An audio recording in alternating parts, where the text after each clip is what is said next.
Exam में over speeding क्या होती है, थोड़ा सा आप ये चीजें एक्सप्लेन कर दीजिए बच्चों को। ओवर स्पीडिंग सर ऐसे होती है कि प्री में मेरा 134 का स्कोर था, और अगर जो मैं ओवर स्पीडिंग ना करता तो 150 प्लस ही होता।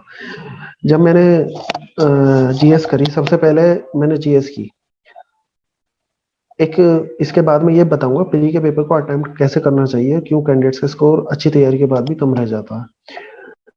मैंने सबसे पहले जीएस अटेम्प्ट की, उसके बाद में रीजनिंग के पोर्शन पर को गया, तो मुझे रीजनिंग का पोर्शन लगा कि थोड़ा सा ये टाइम टेकिंग था, तो मैंने रीजनिंग को तुरंत स्किप किया और मैं तुरंत जो है टेक्निकल पोर्शन पर चला गया।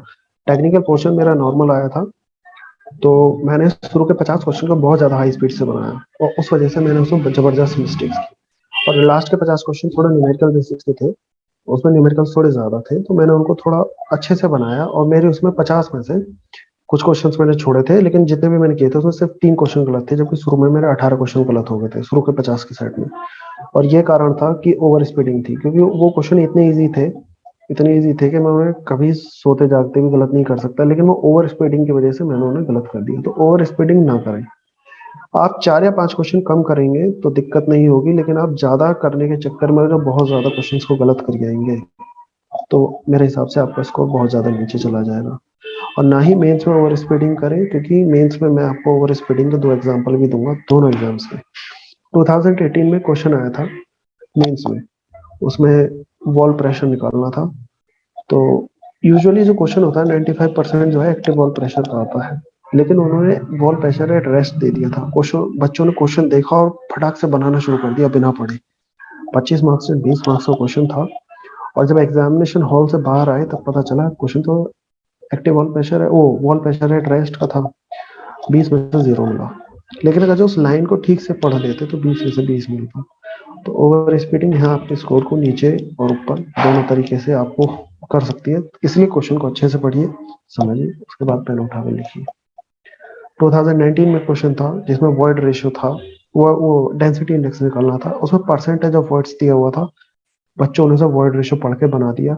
20 में से 0, जिसने भी बनाया ऐसे 20 में 0, क्योंकि क्वेश्चन फर्स्ट स्टेप से ही गलत हो गया। तो इस तरह ओवर स्पीडिंग मत कीजिए, क्वेश्चन को ठीक से पढ़िए। मैथ में क्वेश्चन का वेटेज ज्यादा होता है, 15 या 10 नंबर से नीचे कोई होता नहीं है। तो अगर आप ठीक बनाते हो तो 10 पूरे मिलेंगे, अगर जब आपने ठीक से बनाया और अगर आपने पहले स्टेप से गलत कर दिया तो कुछ नहीं मिलेगा। तो स्पीडिंग मत कीजिए। रिवीजन कितनी देर दिन में या कितनी देर में करना चाहिए सब्जेक्ट्स के? रिवीजन डिपेंड करता है कि आपका सब्जेक्ट पर पकड़ कैसा है। अगर आपका सब्जेक्ट पर पकड़ अच्छा है तो आप थोड़ा मतलब कि रिवीजन के बीच में गैप्स रख सकते हैं, लेकिन आपका सब्जेक्ट नया मान लीजिए आपने पढ़ा है, तो मेरे हिसाब से आज आपने पढ़ा है तो आपको उस 3 या 4 दिन बाद रिवाइज करना चाहिए, वरना आप सब भूल जाओगे। सिर्फ बेसिक्स बेसिक्स सा याद रह जाएगा कि हाँ मैंने कुछ ऐसा पढ़ा था। 30-40% आपको याद रहेगा। आज मान लीजिए आपने कोई नया टॉपिक पढ़ा है, उसको 3-4 दिन बाद रिवाइज करना है, फिर 7 डेज बाद रिवाइज करना है, फिर 1 महीने बाद रिवाइज करना है, आपका खत्म। और रिवीजन के लिए मैं बच्चों को सजेस्ट करना चाहूंगा, कैंडिडेट्स को, कि हम लोग क्या करते हैं कि हमने एक सब्जेक्ट पढ़ा, उसमें से हर सब्जेक्ट में हर किसी की कुछ ना कुछ कमियां होती हैं, कुछ ना कुछ उसके वीक पॉइंट्स होते हैं। तो हम लोग को फोकस करना है उन वीक पॉइंट्स पर। अब आप पूरा सब्जेक्ट मान लीजिए आपको बहुत अच्छे से आता है, मान लीजिए मैं सोम का लेता हूँ, सो मुझे बहुत अच्छे से आता है, लेकिन सोम में जो डिफ्लेक्शन एंड ये डिफ्लेक्शन वाला जो चैप्टर है, उसके कुछ फॉर्मूलेज हैं, मान लीजिए मुझे वो फॉर्मूले नहीं आते, तो मैं क्या करूँ, ऐसी एक कॉपी लूंगा, मैंने बना रखा है इसलिए मैं बच्चों को दिखाऊंगा अभी कि किस तरीके से आप उन वीक पॉइंट्स को कवर अप करेंगे। जैसे मान लीजिए इस तरीके की कॉपी लीजिए, और उसमें जो आप भूल रहे हैं बार बार, सिर्फ उस चीज को लिखिए, क्योंकि जो आपको याद है वो 1 या 2 रिवीजन के बाद भी याद रहेगा, और आप उससे एग्जाम में भी अटेम्प्ट कर सकते हैं। आप गलती कहाँ करेंगे, जो चीज आप बार बार भूल रहे हैं, जो चीज हर सब्जेक्ट में किसी न किसी का कुछ ना कुछ वीक पॉइंट्स होते हैं, आप उन्हीं वीक पॉइंट को एक कॉपी में, या आपके पास कुछ बुक्स के नोट्स हैं, मान लीजिए ये बुक्स है, इसके नोट है, तो आप इसमें क्या कीजिए, एक इस तरीके का एक पेपर लगा लीजिए, और बाहर जैसे मैंने लगाया हुआ है, आपको दिखाता हूँ आपको। इसमें मैंने पेज नंबर और टॉपिक लिख रखा है कि क्या मेरा वीक है। सीधा आप खोलिए कि अच्छा ये पेज पर मेरा ये वीक है, खोलिए उसको पढ़ लीजिए। आपको पूरा बुक बार बार रिवाइज करने की जरूरत नहीं है। इस तरीके से आप, जहां मैं इसे पूरा पढ़ूंगा उसमें मैं 3 या 4 सब्जेक्ट्स को रिवाइज कर सकता हूँ, और सिर्फ मुझे उन्हीं वीक पॉइंट्स को मेजरली रिवाइज करना है जो बार बार भूल रहा हूँ। तो इस तरीके से आप कम टाइम में ज्यादा रिवीजन कर सकते हैं, और वीक पॉइंट्स को बार बार रिवाइज कीजिए, 5-7 बार के रिवीजन में वो आपको आ जाएंगे। और जो आपको नॉर्मली आते हैं वो 1 या 2 बार के रिवीजन में काम हो जाएगा। और जो वीक पॉइंट्स हैं उनको हफ्ते में कम से कम 2 बार रिवाइज कीजिए। लगातार उनका कंटिन्यूअस रिवीजन होना चाहिए। दिन में 1 या 2 घंटे का आप एक टाइम स्लॉट अलॉट कर दीजिए कि मुझे ये रिवाइज करना है, और रिवाइज लिख लिख कर कीजिए, ना कि सिर्फ और सिर्फ ऐसे ही मतलब कि वाइवा के फॉर्म में बोल कर। लिख कर पढ़ेंगे ज्यादा जल्दी याद होगा। फेल्योर आपको बहुत मिली इसके पहले, तो उससे आपने क्या बहुत सीखा और बच्चों को क्या बताना चाहेंगे? फेलियर में मुझे ये पता चला अपने में कि मेरे वीक पॉइंट्स क्या हैं, मेरे स्ट्रॉन्ग पॉइंट्स क्या हैं, किस एग्जाम मेरे लिए फेवरेबल रहेगा कौन सा, और कौन सा मेरे लिए डिसएडवांटेजेस पोजीशन में रहेगा। तो मुझे पता चला कि कहीं ना कहीं नॉन टेक मेरे लिए, जो स्टेट जीएस होती है खासकर, देखिए स्टेट के एग्जाम में और सेंटर एसएससी जेई के एग्जाम में क्या फर्क है, क्यों एसएससी जेई एक एडवांटेज पोजीशन है, अच्छा रेस्पेक्ट रखता है अमंग द जेई एग्जाम, एक एडवांटेज रखता है, मतलब उसे थोड़ी सी रेस्पेक्ट की नजर से देखा जाता है, क्योंकि स्टेट एग्जाम्स में नॉन टेक पोर्शन बहुत ज्यादा होता है, जिसमें कि स्टेट जीएस होती है। अब स्टेट जीएस में आप जानते हैं कि सिलेक्शन कैसे होता है। स्टेट जीएस में क्वेश्चन क्या होते हैं कि कल्चर से भी होता है, बहुत सारी चीजों से होते हैं जिनका एक्चुअल में आपके इंजीनियरिंग लाइफ में कोई रेलेवेंस ही नहीं होता। लेकिन एसएससी जेई में क्या होता है कि यहाँ पर नॉन टेक पोर्शन बहुत कम है, यहाँ पर टेक्निकल का वेटेज बहुत ज्यादा है, और मेंस अलग से ऊपर से है जिसका कि लेवल भी अच्छा होता है। तो यहाँ पर ये फर्क डाल देता है। तो मेरा सजेशन है कि अपने स्ट्रॉन्ग पॉइंट्स एंड अपने वीक पॉइंट्स के हिसाब से एग्जाम का चयन कीजिए, जो कि आपका सिलेक्शन जल्दी हो जाए। ऐसा नहीं है कि जो आपका वीक पॉइंट्स है आप, या मान लीजिए आपका वीक पॉइंट है कि आप एसएससी जेई का मेंस नहीं लिख सकते, आप मेंस आपका वीक पॉइंट है, तो आप एक ऐसे एग्जाम को चूज कीजिए जहां पर आपका स्ट्रॉन्ग पॉइंट है। मान लीजिए अपने स्टेट जेई को चुन सकते हैं, लेकिन जैसे मेरा वीक पॉइंट था कि मुझे स्टेट जीएस प्रॉब्लम होती है, तो मैंने एसएससी जेई को चुना क्योंकि वहां पर ये जीएस वगैरह ज्यादा आती नहीं है, मेरा टेक्निकल स्ट्रॉन्ग पॉइंट था। तो कैंडिडेट्स इस तरीके से अपने एग्जाम। सेल्फ एनालिसिस कैसे करना चाहिए, उसके लिए क्या करना चाहिए जिससे हम सेल्फ एनालिसिस कर सकें?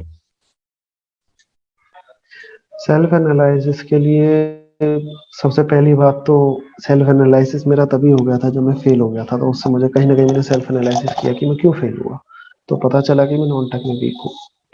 दूसरी बात, आप किसी भी एग्जाम को चूज करने से पहले सही तरीके से उसका सिलेबस देख सकते हैं। एक बार लाइन बाय लाइन सिलेबस पढ़िए। आपने देखा कि सिलेबस है, इसमें जीएस में वीक हुए मुझे प्रॉब्लम होती है, तो मेरा सजेशन है कि अगर जो आपके सामने कोई ऐसा एग्जाम है और अगर फेल हो रहे हैं किसी भी एग्जाम में, तो आप एनालिसिस जरूर कीजिए कि मैं क्यों क्यों नहीं इसमें सेलेक्ट हुआ। क्या मैं पढ़ा नहीं था, या इसमें कुछ ऐसा सेक्शन था जो कि मेरा वीक है, या कुछ ऐसा सब्जेक्ट था जो कि मेरा वीक रह गया। तो ये एनालिसिस कीजिए और उस पर अपना सुधार कीजिए, तो आपके अगले एग्जाम में सिलेक्शन होने के चांस बढ़ जाएंगे। आप मॉक के थ्रू भी ये सेल्फ एनालिसिस कर सकते हैं। मॉक्स आपने प्रिपरेशन किया, मॉक्स दे सकते हैं, वहां से सेल्फ एनालिसिस कीजिए कि इस सब्जेक्ट में मेरे कम मार्क्स हैं, इस टॉपिक में मेरे कम मार्क्स हैं, क्यों है, कहाँ से पढ़ना है, अच्छी क्वालिटी का मटेरियल पढ़िए और उसके ऊपर वर्क कीजिए, और धीरे धीरे सुधरते हुए चले जाएंगे, मतलब कि आपका लेवल इंप्रूवमेंट होता हुआ चला जाएगा और आपके सिलेक्शन के चांस बढ़ते हुए चले जाएंगे। स्टडी के दौरान जब हम पढ़ते हैं तो बहुत सारे डिस्ट्रैक्शंस आते रहते हैं, जैसे फेल्यूर एक प्रकार का डिस्ट्रैक्शन है। इसके अलावा जो भी चीजें हैं, लगभग लगभग आज तो हर एक चीज से हम अट्रैक्ट और डिस्ट्रैक्ट होते रहते हैं, तो उसे कंट्रोल कैसे करना चाहिए? जैसे आपकी आपकी अगर बात लेते हैं तो आपकी तबीयत खराब हो गई, मेंस का पेपर है, तबीयत खराब हो गई, आप फेल्योर भी, ये आपसे ज्यादा डिस्ट्रैक्ट कोई नहीं हुआ होगा, तो उसमें बहुत आप ज्यादा कैसे कंट्रोल करके वापस कैसे, क्योंकि हार जाना बड़ी बात नहीं होती, सभी हारते हैं, हार के फिर जीत की उम्मीद लगाना ये बड़ी बात होती है, तो उसको कैसे कंट्रोल किया आपने? देखिए, एक तो मेरे पेरेंट्स थे, उनको उम्मीद थी सिलेक्शन की। दूसरी बात की मैंने मन में ठाना हुआ था कि अच्छी सरकारी जॉब पकड़नी ही पकड़नी है। तो एक तो वो चीज सजेशन, वो चीज ने मुझे मोटिवेट किया। फिर मेरे पेरेंट्स थे और मेरे अच्छे दोस्त भी थे, उन्होंने मुझे मोटिवेट किया। और आपके मान लीजिए, बहुत लोगों को आजकल डिस्ट्रैक्शन है, मोबाइल, फेसबुक, इंस्टाग्राम, यही सब बहुत ज्यादा डिस्ट्रैक्ट होते हैं। एक बार खोल लिया मोबाइल तो मतलब 1 घंटा किधर निकल गया, रील्स वील्स देखते हुए इधर उधर कुछ पता नहीं चला। तो उसके लिए आप या तो मोबाइल को स्विच आप स्विच ऑफ नहीं कर सकते, तो आप क्या कीजिए, उसको जो है नेट वगैरह बंद या थोड़ा दूर रखकर डिस्टर्बेंस कम हो। दूसरी चीज कि आप ऐसे फ्रेंड सर्कल को बनाइए जो कि पढ़ाई के लिए आपको मोटिवेट करता हो या पढ़ते हो। ऐसे दोस्त नहीं कि चलिए आप पढ़ रहे हैं, कोई दोस्त आया कि चलो यार वो मूवी लगी है देखने चलते हैं, और आपको जबरदस्ती उठाए और मूवी दिखाने के लिए ले गए। तो उन टाइप के दोस्तों को अवॉइड कीजिए, क्योंकि अंत में आपको तभी रेस्पेक्ट मिलेगी या कोई आपकी वैल्यू तभी करेगा जब आप सेलेक्ट होकर रिजल्ट दे देंगे। आपकी नॉलेज के ऊपर कोई नहीं। नॉलेज देखिए बहुत लोगों के पास होती है, लेकिन अंत में अगर आप रिजल्ट प्रोड्यूस करते हैं तो आप सब कुछ है, वरना आप जीरो हैं। तो डिस्ट्रैक्शंस को अवॉइड कीजिए अपनी लाइफ में। बहुत लोग रिलेशनशिप में होते हैं और वहां से काफी डिस्ट्रैक्शन होता है, मतलब कि आप पढ़ रहे हैं तो दूसरे आपके पार्टनर का कॉल आ जाएगा कि मुझसे बात क्यों नहीं कर रहे, या शॉपिंग कराओ, या ये कराओ वो कराओ, बहुत सारे तरीके होते हैं। तो अगर जो ऐसा आपका कोई पार्टनर है जो आपको डिस्ट्रैक्ट करता है, तो या तो आप कुछ टाइम के लिए ब्रेक ले लीजिए, या आप अलग हो सकते हैं। क्योंकि अंत में आपका करियर आपके लिए सबसे पहला आपका प्राथमिकता होनी चाहिए। आपकी प्राइमरी जो एम है वो आपका करियर होना चाहिए। बाकी सब चीजों को जिस दिन आप सेकेंडरी मोड पर लगा देंगे, तो मेरे हिसाब से आपके डिस्ट्रक्शंस खुद ब खुद कम होते हुए चले जाएंगे। और कैंडिडेट्स जो हैं ये सब प्रिपेयर करने वाले सब 21+ के ही होते हैं, क्योंकि 21 तो शायद मिनिमम एंट्री एज है। तो आप 21 में आप इतने मेच्योर होते हो कि अपने डिस्ट्रैक्शंस को पहचान सकते हो, और उन्हें अवॉइड करने का तरीका भी आप ही को ढूंढना होता है, क्योंकि हर बच्चे की अपनी अपनी कंडीशन होती है, अपनी अपनी एक तरीका होता है।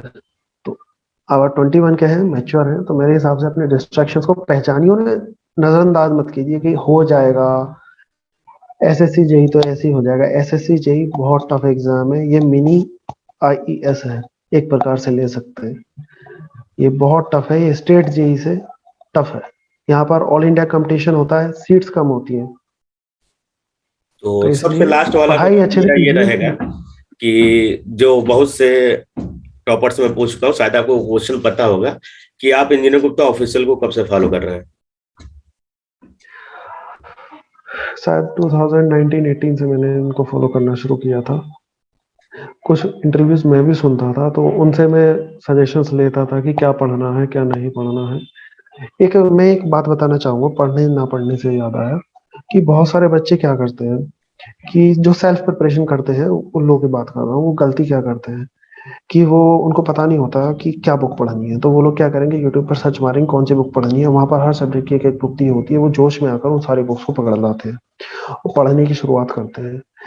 अब मान लीजिए एक सब्जेक्ट में 12-14 बुक्स भी ले आए, मतलब कि आप टोटल आपके पास 12-15 बुक्स भी हो गई, और इतनी मोटी मोटी बुक्स।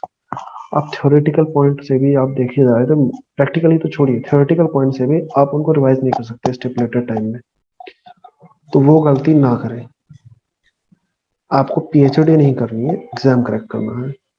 तो उसके लिए आप कोई भी अच्छे, या आप या तो कोचिंग पकड़ सकते हैं या नोट्स पकड़िए, और उसके बाद से 2 बुक लगानी है। एसएससी जेई के लिए 2 book set more than sufficient है।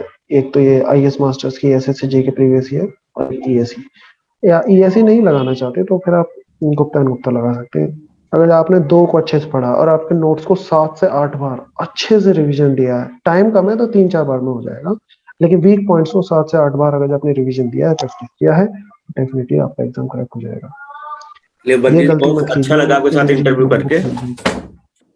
जी सर। ठीक है, मैं ये कह रहा था वो गलती मत कीजिए कि एक बुक ले आइए सबकी, और फिर कहिए कि यार अब इसको रिवाइज कैसे करूं। फेल हो जाओगे आप, क्योंकि इतनी सारी बुक्स को इतने कम टाइम में रिवाइज करके आउटपुट देना नामुमकिन है। बहुत अच्छा लगा आपके साथ इंटरव्यू करके मंदिर जी, बहुत सी अच्छी बातें आपने बताई। तो बहुत सारे इंटरव्यू में ले चुका हूँ, लेकिन इतनी अच्छी और क्लीन बातें बहुत ही कम इंटरव्यूज में निकलती हैं। तो जल्दी हम आपके साथ दूसरा सेशन करेंगे। आज के लिए बस इतना ही। तो वीडियोज को लाइक करिए, जो लोग देख रहे हैं कमेंट करिए, और अपने ग्रुप्स वगैरह में शेयर करिए, क्योंकि ऐसे वीडियो सभी को चाहिए, देखनी चाहिए कि हाँ, एक टॉपर जो सिलेक्शन लेते हैं उनको क्या क्या प्रॉब्लम्स आती हैं, कैसे वो सीढ़ी दर सीढ़ी ऊपर कैसे जाते हैं। एक बार में ही सिलेक्शन सभी का नहीं होता है, कुछ लोगों को बहुत सी प्रॉब्लम झेलनी पड़ती है। मंदिर सर 2017 का पास आउट है, 2022 में जाके फाइनली इनका सिलेक्शन हुआ है। तो 5 साल की जर्नी में बहुत सारे फेलोर ने देखा है, आपने वीडियो देखा होगा। जल्दी हम नेक्स्ट सेशन भी लेकर आएंगे। तो थैंक यू मंदिर सर, और thank you for supporting, loving and like the session. Thank you. Thank you sir.